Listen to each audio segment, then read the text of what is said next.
네, 우리는 지금 가을 특별 새벽 기도회 중에 있습니다. 여러분 열심히 기도하고 계십니까? 네, 매번 특별 새벽 기도회 기간에는 많은 간증들이 있는 것 같습니다. 네, 이번 기도회 때도 함께 말씀을 붙잡고 기도하시면서 이번 기도의 응답들을 누리시고 또 이번 기도회의 간증의 주인공들이 되시는 그런 우리 모두가 되시길 주님의 이름으로 축복을 드립니다. 응답받는 기도에는 몇 가지 특징이 있겠지만 그 중에 가장 중요한 것을 뽑으라고 한다면 아무래도 믿음이라고 할 수 있을 것입니다. 믿음의 기도. 믿음의 기도는 응답이 있습니다. 믿음의 기도는 능력이 있습니다. 여러분 오늘 말씀을 통해서 믿음의 기둥을 세우고 또 믿음의 기도로 응답을 누리고 능력을 누리시는 저와 여러분이 되시길 주님의 이름으로 축원을 드립니다. 오늘은 믿음의 조상이라 불리는 아브라함에 대해서 함께 말씀을 묵상하고자 하는데요. 여러분 한 가지 질문을 드리겠습니다. 아브라함이 믿음의 조상이죠? 네. 아브라함이 믿음의 조상이라서 하나님이 부르셨을까요? 아니면 하나님이 부르셔서 아브라함이 믿음의 조상이 되었을까요? 네, 두 번째 이렇게 얘기하시면 됩니다. 기니까. 네, 맞습니다. 하나님께서 부르셔서 아브라함은 믿음의 조상이 된 겁니다. 그러니까 하나님께서 부르시기 직전 혹은 부르시자마자는 아브라함이 믿음의 조상이었습니까? 아닙니까? 아니었다는 거죠. 굉장히 평범하고 아무런 준비가 되어 있지도 않은 그런 상태에서 하나님께서 부르셔서 믿음의 조상으로 세워 나가셨다는 것입니다. 자, 그렇다면 그 평범했던 그 아브라함이 믿음의 조상으로 세워지게 되기 위해서 하나님께서는 이 아브라함을 훈련시키고 연단시키고 조금씩 바꾸어 나가셨는데요. 그 아브라함의 삶 속에서는 그가 믿음의 조상이 되기 위한 커다란 세계의 믿음의 기둥이 필요했다는 것입니다. 그래야지만 그가 믿음의 사람이 되고 믿음의 조상이 되고 그를 통해서 믿음이 흘러나갈 수가 있게 되었다는 거예요. 하나님께서는요, 그 믿음의 조상을 세우기 위해서 믿음의 기둥들을 하나하나 세워가는 작업을 하셨는데요. 이 믿음의 세 가지 기둥에 대해서 우리가 함께 묵상을 하고 우리 삶 속에서 혹여라도 그 중에 한두 개 정도 혹은 세 개 다 무너진 부분이 있다면 다시 말씀으로 굳건하게 세울 수 있게 되시기를 바랍니다. 가장 첫 번째 믿음의 기둥은 우리 따라해 보겠습니다. 순종입니다. 순종. 하나님께서는요 믿음의 조상 아브라함에게 순종의 기둥을 세우길 원하셨습니다. 하나님께서 처음 아브라함을 부르셨을 때 아브라함은 믿음의 조상이 아니었다고 했습니다. 그러니까 그 믿음이 사실은 굉장히 약했던 사람이었습니다. 그래서 하나님께서 부르시는 그 부르심에 아브라함은 완전히 순종을 하지 못했습니다. 대략 67% 정도 순종을 했던 것 같아요. 이 수치가 어디서 나오는지 나중에 말씀드리겠습니다. 하나님께서 어떻게 부르셨습니까? 우리가 잘 알다시피 12장 1절입니다. 여러분의 성경책으로 한번 읽어보겠습니다. 12장 1절을 함께 읽어보겠습니다. 시작. 여호와께서 아브라함에게 이르시되 너는 너의 고향과 친척과 아버지의 집을 떠나 내가 내게 보여줄 땅으로 가라. 아멘. 굉장히 이 전체 성경에 있어서 굉장히 중요한 부분입니다. 평범했던 아브라함을 불러서 믿음의 조상으로 세우시기 위해서 가장 먼저 부르신 사건이죠. 자, 부르시면서 하나님께서는 아브라함에게 무엇을 떠나라고 했습니까? 고향과 친척과 아버지의 집. 아브라함의 고향이 어디였습니까? 아브라함의 고향은 우르였습니다. 우르는 이쪽, 그냥 여기라고 일단 하겠습니다. 이쪽 끝에 있는 그 티그리스와 유프라테스 강 사이에 있는 굉장히 비옥한 지역이었습니다. 아브라함은 우르를 떠났습니까? 안 떠났습니까?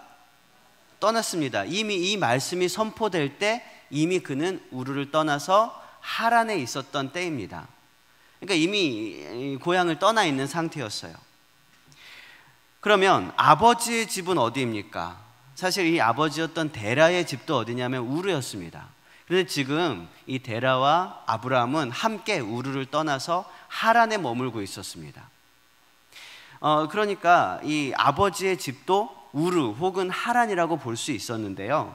그런데 여기서 아버지의 집이라고 하는 것은 이 지역을 말하고 있다기보다는요, 아버지의 가정, 아버지의 영향력을 말하고 있는 거죠.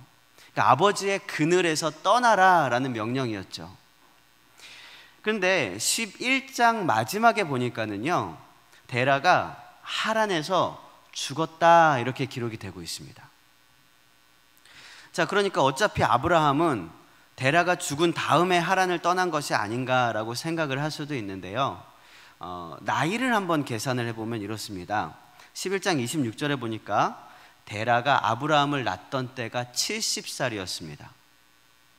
그리고 12장 4절에 보니까는요, 아브라함이 하란을 떠날 때가 아브라함이 75세였습니다. 그러니까 데라가 70살에 아브라함을 낳았고요, 아브라함이 75세에 하란을 떠났으니까 아브라함이 하란을 떠날 때에 아버지 데라의 나이는 몇 살일까요? 네, 맞습니다. 네, 상품을 드려야 되는데 145세. 그러니까 아브라함의 아버지 데라가 145세 때에 이 아브라함이 데라를 떠났다는 것입니다. 자, 그러면 데라가 언제 죽었는가 또 성경에 기록되고 있죠. 11장 32절에 보니까 데라가 몇 살에 죽었냐 하면은요, 205세에 하란에서 죽었다고 하고 있습니다.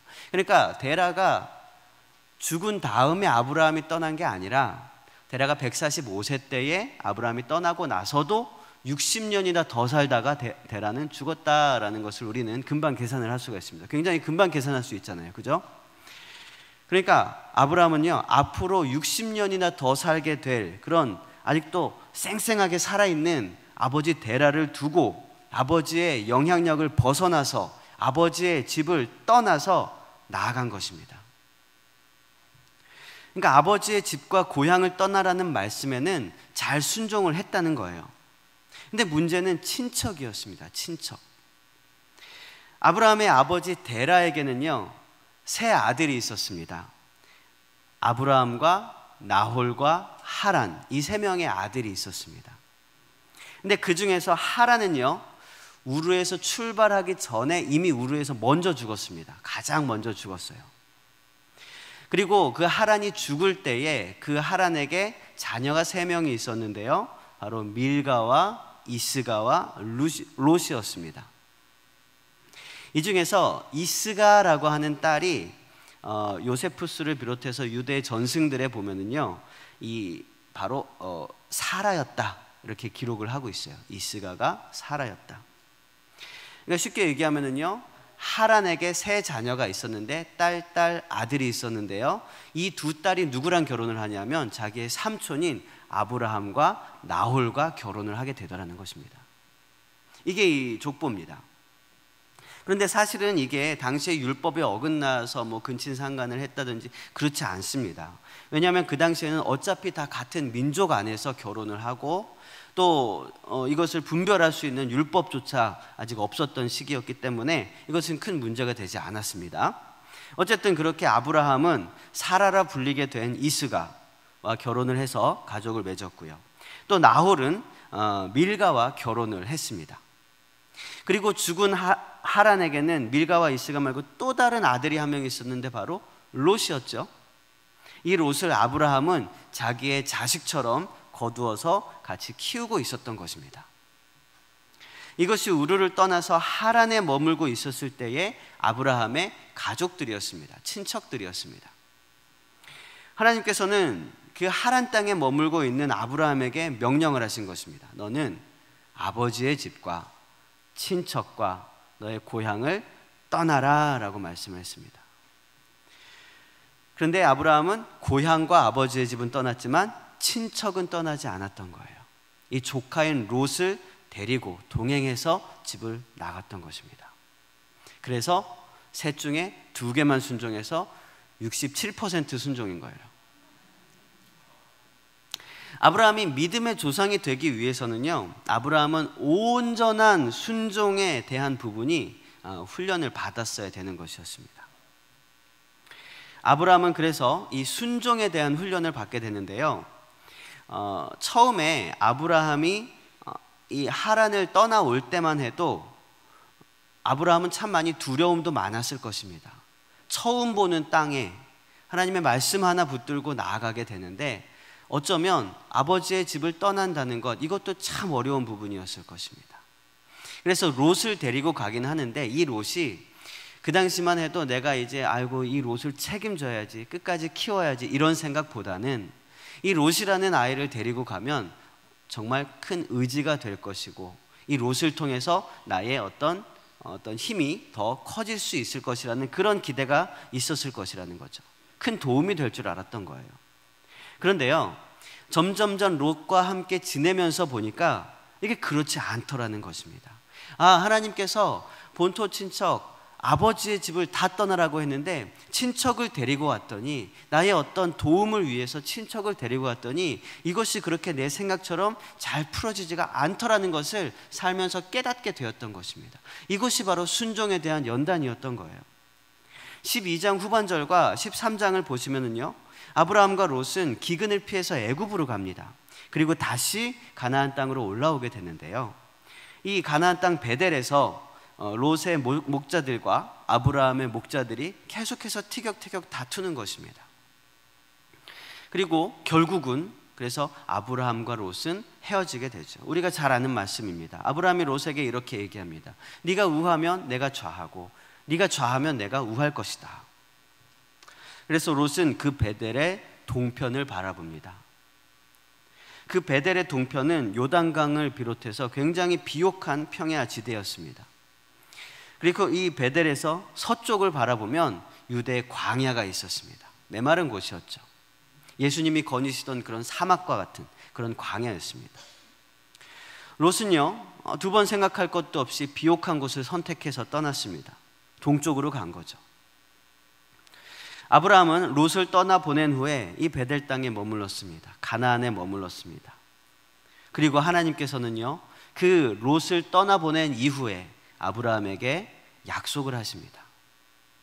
친척을 떠나보내버렸을 때, 하나님 앞에 온전히 순종을 해냈을 때에 하나님께서는요, 창세기 13장 14절 15절에 나오는 약속을 이 아브라함에게 다시 한번 이야기를 합니다. 제가 읽겠습니다. 롯이 아브라함을 떠난 후에 여호와께서 아브라함에게 이르시되 너는 눈을 들어 너 있는 곳에서 북쪽과 남쪽 그리고 동쪽과 서쪽을 바라보라. 보이는 땅을 내가 너와 내 자손에게 주리니 영원히 이르리라. 이렇게 하나님께서는요, 친척을 떠나보낸 롯을 떠나보낸 아브라함에게 두 번째 약속의 말씀을 주신 것이죠. 한편 롯은 동편 비옥한 강변 평야로 갑니다. 그리고 점점점 그 깊숙한 도시로 들어갑니다. 그 끝에는 어디가 있었습니까? 소돔성이 있었죠. 이 소돔성까지 갔을 때에 롯과 그의 가족들은요, 이 소돔성이 전쟁이 났을 때 그 전쟁에 휘말려서 포로로 끌려가게 되죠. 아브라함은 가족에 있는 모든 군대들을 이끌고 가서 이 롯을 구해줍니다. 그리고 또 조금 있으니까 소돔성이 너무나 악해서 의인이 없어서 멸망을 하게 됩니다. 근데 소돔성이 다 멸망하고 떨어질 때도 이 롯은 가까스로 생명을 부지해서 가족들과 함께 탈출을 하게 되죠. 하지만 롯은 그의 두 딸들로 인해서 또 죄악의 씨앗을 낳게 됩니다. 자기 딸들이 이 세상 방법으로는 자기의 족보를 이어갈 수가 없을 거라 생각을 해서 롯에게 술을 먹이고 아버지인 롯과 잠자리를 갖게 됩니다. 정말 요즘 막장 드라마와 같은 그런 눈살을 찌푸리게 되는 장면들입니다. 이런 장면들을 통해서 태어나게 되는 롯의 두 딸들을 통해서 태어난 자녀들이 바로 두 개의 민족을 이루게 되는데 암몬과 모압 민족을 이루게 되죠. 이 암몬과 모압 민족들이 얼마나 이스라엘 백성들을 괴롭힙니까? 출애굽할 때도 그렇고 또 열왕기 시대에도 그렇고 얼마나 큰 방해 세력이 되는지 모릅니다. 결국 아브라함이 불순종한 아주 작은 부분 하나 때문에 이스라엘 백성들은 역사 내내 고통을 받는 그런 민족이 태어나고 말게 된 것입니다. 아브라함은요, 롯의 삶을 통해서 일어나는 이러한 많은 사건들을 보고 또 아브라함과 롯과의 그런 관계들을 보고 무엇을 생각했을까요? 처음에 100% 순종을 할 걸, 온전히 순종을 할 걸, 이 친척 롯도 두고 왔어야 되는데, 이런 생각을 하게 되었을 것입니다. 그러면서 그 모든 삶을 바라볼 때마다 조금씩 순종의 사람으로 세워지게 되었을 것입니다. 하나님께서는 아브라함을 믿음의 조상으로 만드시기 위해서 가장 첫 번째로 순종의 기둥을 세우고 계셨던 것입니다. 아브라함이 믿음의 조상이 되기 위한 두 번째 기둥이 있었습니다. 그것은 바로 소망이었습니다. 우리 따라해 봅시다. 소망. 하나님께서 아브라함을 하란 땅에서 불러내실 때에 아까 우리가 12장 1절 말씀을 읽었는데요, 하나님께서 불러내시면서 아브라함에게 하셨던 약속의 말씀이 있습니다. 우리 12장 2절 말씀을 우리 한 목소리로 읽어보겠습니다. 시작. 내가 너로 큰 민족을 이루고 내게 복을 주어 내 이름을 창대하게 하리니 너는 복이 될지라. 아멘. 아브라함은요, 이 약속의 말씀을 받았습니다. 내가 복이 되는구나. 내 이름이 창대하게 되는구나. 내가 복이 되고 내가 창대하게 되기 위해서 가장 먼저 하나님께서 말씀하신 약속은 무엇이었습니까? 큰 민족을 이루게 하겠다라는 약속이었습니다. 가장 먼저 하셨던 이 약속, 큰 민족이라는 약속은요, 아브라함에게 있어서 크고 확고한 소망을 품게 하였습니다. 아브라함은요, 이 큰 민족에 대한 소망이 있었습니다. 이것은 하나님의 약속에서부터 출발한 그런 소망이었죠. 흔들리지 않는 소망이었습니다. 그런데요, 이 소망도 하나님 앞에서 훈련받았어야 하는 그런 소망이었습니다. 왜냐하면 이 소망은 굉장히 명확했지만 세월이 흘러가는데 이 소망이 이루어질 하나의 낌새도 보이지 않더라는 거죠. 1년이 지나고 2년이 지나고 3년이 지나고 80이 넘어가고 85이 넘어가는데도 불구하고 이 아브라함에게는 자녀가 생기지 않았던 것입니다. 그래서 결국 세월이 흘러가면서 이 소망이 흔들리기 시작하였고, 결국 인간적인 방법으로 그 소망을 이루고자 하는 그런 노력이 있었던 것입니다. 그것이 바로 아브라함이 이삭을 기다리지 못하고 이스마엘을 낳게 된 이유지요. 아브라함이 80이 넘어가는데도 그 약속이 성취되지 않자, 아들이 생기지 않자, 아브라함은 아내 사라의 몸종이었던 하갈을 통해서 아들을 낳게 되는데요, 그가 바로 이스마엘이었습니다. 물론 이 이후에 아랍인들의 모든 조상이 이스마엘이라고 단정하기는 좀 어렵긴 하지만 어쨌든 이삭과 이스마엘의 이 두 민족은 민족적으로 종교적으로 굉장히 큰 갈등을 이루게 됩니다. 이 갈등은요, 아브라함이 이삭을 기다리지 못하고 이스마엘을 낳게 되었던 이 작은 실수에서 시작된 것이라는 사실을 우리는 알 수가 있습니다. 아브라함이 믿음의 조상이고 그는 복의 근원이기 때문에 그의 작은 실수도 후대에는 굉장히 큰 어려움과 시련이 될 수 있다는 사실입니다. 그런데 반대로 아브라함이 이삭을 바치려 했던 그 믿음의 결단, 어마어마하게 큰 그 믿음의 결단은 이 후손들에게 얼마나 큰 영향을 미칠 수 있었겠습니까? 이것이 바로 아브라함이 믿음의 조상이라 불릴 만한 그런 믿음의 사건이 된 것입니다. 하나님께서는요, 이삭과 이스마엘을 아브라함의 품에 주시면서 명확하게 말씀을 하셨습니다. 하나님만을 소망해야 한다는 것을 말이죠. 여러분, 우리가 하나님의 약속을 믿는다면요, 그 약속을 가지고 하나님을 향해서 소망을 품고 있다면요, 우리는 그 약속을 이루실 하나님의 방법도 믿어야 할 것입니다. 소망을 하나님께 둔다는 것은 그 소망으로 향하는 모든 방법 또한 하나님께 둔다는 것이기 때문입니다. 여러분, 어떤 약속을 받았습니까? 하나님께서 말씀하신 것이 있습니까? 그것을 이루기 위해서 우리가 많은 부분 노력을 하고 애쓰기도 하지만 이 모든 방법들도 하나님께서 인도하여 주시고 정직하고 거룩하고 경건한 방법을 통해서 하나님께서 이루실 것을 믿는 것이 바로 하나님 안에 있는 소망을 기대하는 것입니다. 다윗이 그러한 삶을 살았습니다. 다윗은요, 하나님께서 자신을 왕으로 세우실 것이라는 사실을 알고 있었습니다. 직접 기름 부음을 받았습니다. 그러나 그 하나님의 약속을 믿고 있다고 해서 섣부르게 행동하지 않았습니다. 본인이 직접 그 약속을 이루어 가려고 노력하지 않았다는 것입니다. 어떤 불법적인 방법들을 행하지 않았다는 것입니다. 다윗은 하나님의 방법도 믿고 있던 사람이었습니다.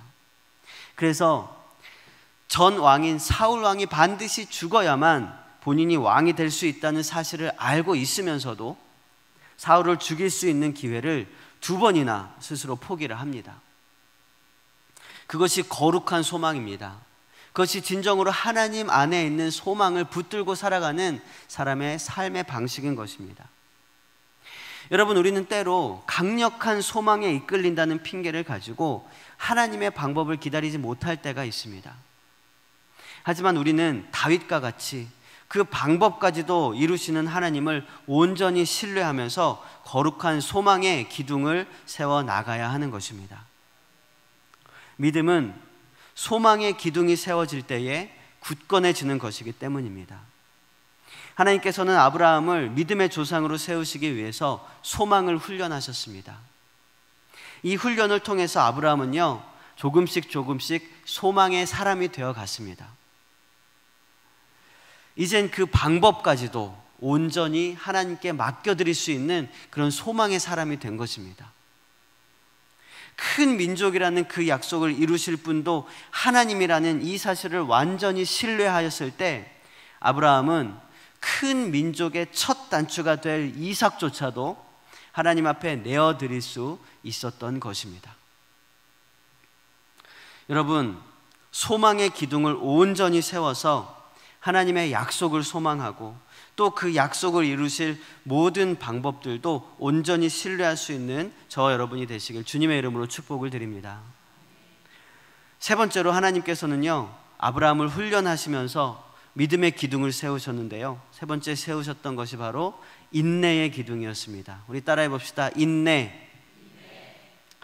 사실 첫 번째 기둥이었던 이 순종의 기둥과 두 번째 기둥이었던 소망의 기둥, 이 두 가지 기둥을 세우기 위한 선행 단계가 바로 인내라는 단계입니다. 하나님께서 믿음의 조상으로 아브라함을 연단시켜 나가실 때 인내의 이 과정을 가르쳐 주시면서 하나님께서는 아브라함을 인내의 사람으로 만들어가고 계셨는데요, 아브라함은 원래는 참 인내하지 못했던 사람이었습니다. 아까 읽었지만 우리 다시 한번 좀 본문 12장 1절 말씀을 함께 읽어보겠습니다. 12장 1절입니다. 시작. 여호와께서 아브라함에게 이르시되 너는 너의 고향과 친척과 아버지의 집을 떠나 내게 보여줄 땅으로 가라. 아멘.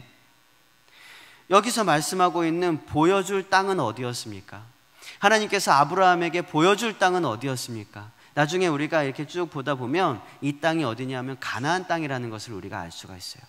하나님께서는요, 이 고향과 친척과 아버지의 집을 떠나서 내가 너에게 보여줄 땅으로 가라고 말씀을 하셨습니다. 그리고 그 보여줄 땅은 바로 가나안 땅이었습니다. 그러면 아브라함은요, 출발을 했습니다. 그리고 가나안 땅에 언제 도착했습니까? 굉장히 어이없게도 12장 1절에서 출발해서 12장 5절에서 가나안 땅에 도착합니다. 굉장히 짧게 나와 있어요. 12장 5절에 보니까 가나안 땅으로 들어가게 됩니다. 아브라함이 그의 아내 사레와 조카 롯과 하란에서 모은 모든 소유와 얻은 사람들을 이끌고 가나안 땅으로 가려고 떠나서 마침내 가나안 땅에 들어갔더라. 이게 5절 한 절에서 나오는 거예요. 마침내 들어갔더라. 가나안 땅에 들어갔습니다. 그런데 문제는 오늘 읽은 부분입니다. 오늘 우리가 6절부터 9절까지 읽었는데요, 6절부터의 문제가 있었던 거예요. 하나님께서 약속하신 이 가나안 땅을요, 조금씩 지나쳐 가기 시작합니다.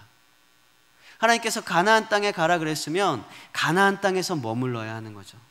그 약속의 땅에서 머물러야 하는 거예요. 근데 조금씩 지나쳐 가다가 9절에 보니까 점점점 남쪽으로 내려갔다라고 기록을 하고 있습니다.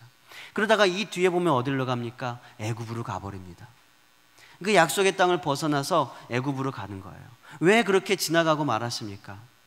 10절에 보니까 그 땅에 기근이 들었기 때문이다 라고 기록을 하고 있어요.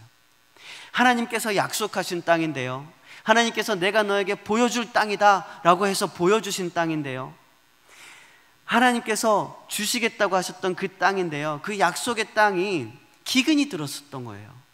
여러분, 이럴 수가 있습니까? 하나님께서 축복하신 그 은혜의 땅, 약속의 땅이 어떻게 기근이 들 수가 있습니까? 아브라함이 맨 처음에 출발했던 땅이었던 우르라는 땅은요, 티그리스 강과 유프라테스 강 두 강 사이에 있었던 땅이었기 때문에 굉장히 비옥한 땅이었습니다. 역사 시간에 많이 배웠던 비옥한 초승달 지역의 시작점이었어요. 여기가 굉장히 비옥하고 좋은 땅이었습니다. 거기에서 하란으로 올라갔다가 가나안으로 내려가는데요, 이 하란 땅도 마찬가지였습니다. 여기도 비옥한 초승달 지역의 꼭대기 지역이었습니다. 여기도 굉장히 비옥한 땅이었어요. 그리고 서쪽으로 내려오면서 팔레스틴 땅, 그러니까 지금 우리가 얘기하고 있는 이 가나안 땅을 지나가는데요, 여기도 가나안 땅도 굉장히 비옥한 땅이었습니다. 그리고 이 가나안 땅을 지나서 나가면 애굽 땅이 있습니다. 애굽에는 또 나일강이 있죠. 나일강도 굉장히 비옥한 땅이었습니다.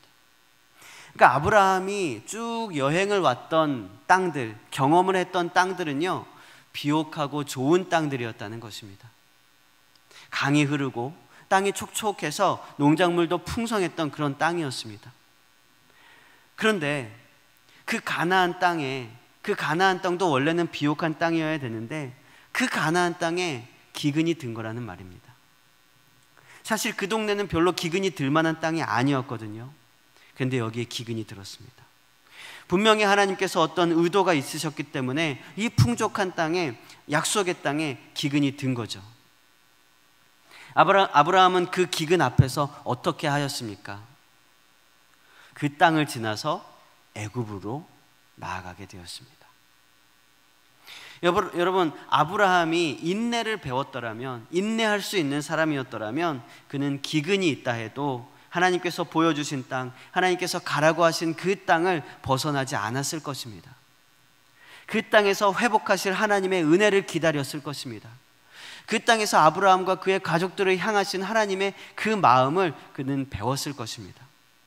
그리고 그곳을 터전을 잡고 더 하루빨리 그곳에서 큰 민족을 이룰 수 있었을 것입니다. 그런데요, 아브라함은 인내하지 못하고 이 땅을 벗어나고 맙니다.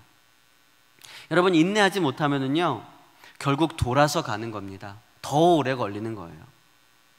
결국 애굽 땅에 가서 무슨 일이 있습니까? 사라를, 자신의 아내를 자신의 누이라고 속이고 결국은 그것이 들통나고 망신만 받고 그러고 다시 베델 땅으로 돌아오게 됩니다. 여러분, 하나님의 은혜 안에 머무르시길 바랍니다. 하나님께서 명령하신 곳에 비록 기근이 있을지라도, 비록 고난이 있을지라도, 아픔과 상처의 땅이라 할지라도 여러분, 하나님이 말씀하신 곳에 머무르시길 바랍니다. 나의 모든 상황과 세상의 가치와 시선들보다 우선하는 것이 바로 하나님의 명령입니다. 이 고백을 위해서 우리에게는 인내가 필요한 것입니다. 하나님의 시선은요, 언제나 우리의 시선보다 앞서가고 계십니다. 우리가 보지 못하는 것을 하나님께서는 보고 계획하고 예비하고 계십니다. 그래서 내가 보면 아직 보이지 않지만 하나님께서 보시면 이미 그 앞길을 다 보고 계신 것입니다. 이 두 시선의 차이를 우리는 인내를 통해서 극복해내야 하는 것입니다. 보이지 않는 것을 믿기 위해서는 인내가 필요한 것이죠. 세상 사람들은 불확실한 미래에 대해서 두려워합니다. 눈에 보이지 않는 것은 믿지 못합니다. 뭔가 손에 잡혀야만 안심을 하게 되죠. 그래서 빨리 이루고자 기다리지 못하고 편법을 쓰고 지름길로 가려고 합니다. 하지만 우리는 그렇지 않습니다. 뭔가 다 설명할 수는 없지만 그러나 우리는 믿음이 있습니다. 우리가 눈앞에 보이지는 않지만 그러나 우리는 하나님의 말씀을 신뢰합니다. 그래서 우리는 인내합니다.